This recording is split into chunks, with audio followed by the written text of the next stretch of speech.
Сәлеметсіздер ме? Бүгінгі суреттің алғашқы сабағында қарындашты қалай ұстау және қолға бірнеше жаттығуларды орындаймыз.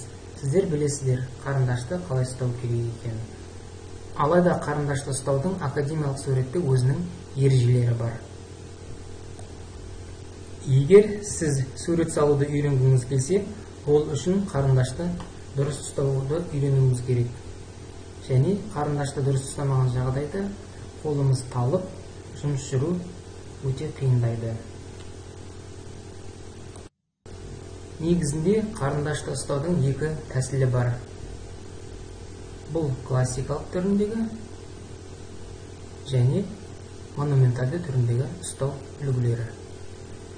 Классикалық түрдегі қарындаш ұстау бұл суретшілерге ғана тән емес, әртүрлі сәулет өнерімен, сызба сызғанда, дизайн, архитектура саласында қолданады. Монументалды қарындаш ұстау бұл жанды сызықтарды байытады. Оған графикалық негіздегі жұмыстарға қолданылады.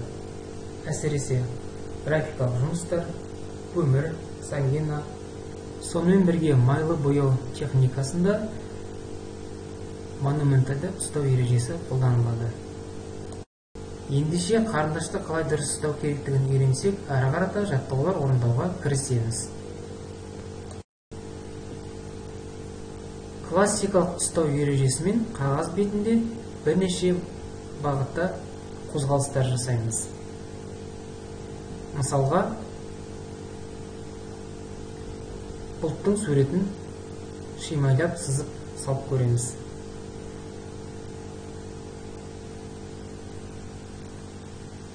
Осы әдіспен бұлттың негізін салып көреміз. Және жаңбырды үйлестіреміз тік бағыттағы сызықтармен.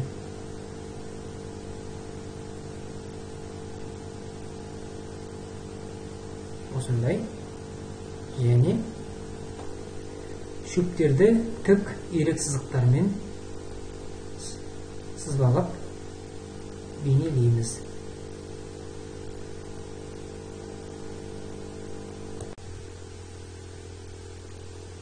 Әрі қарай суреттің бейнелеу тәсілдерімен таныс боламыз. Суреттің бейнелеу тәсілдері бұл жалпы бейнені құрастырудың негізі болып саналады.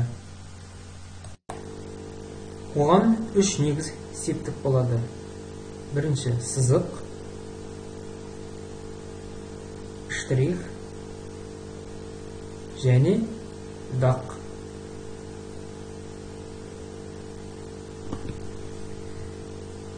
Сызық пен дақ бұл өте ежелден келе жатқан тәсілдер. Оны біздер тастағы таңбалардан білеміз. Суретті бейнелеуде кей жағдайда екі тәсіл, кей жағдайда үш тәсілде қолданылады. Алайда біз білмейтін тағы да басқа тәсілдер бар. Онымен сіздер кейін танысатын боласыздар. Енді жаттығу жасауды бастайық. Осы тапсырмада сіздер барлық талап жігерлеріңді қолданасыздар. Ағаштың бейнесін үш тәсілде орындайсыздар. Сызық, штрих, дақ түрінде.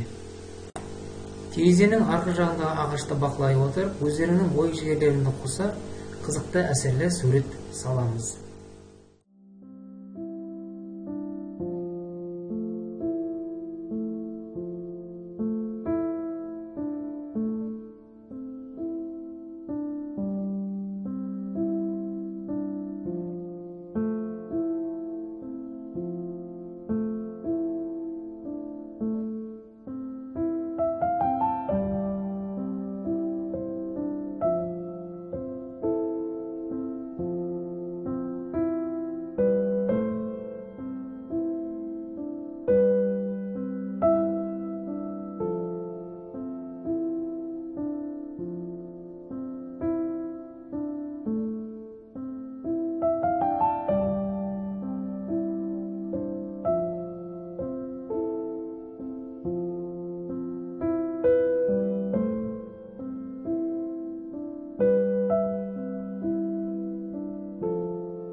Мінекей, менің ағаштарым осылай бейнеленді. Ал сіздердің ағаштарың қалай бейнеленді? Енді бүгін үйренген суреттегі бейнелеу тәсілдерін еске сала, үйдің суретін бейнелейміз.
Сонымен бірге сіздер қандай да бір жануарды, адамды бейнелей отыра суретті түрлендіреміз.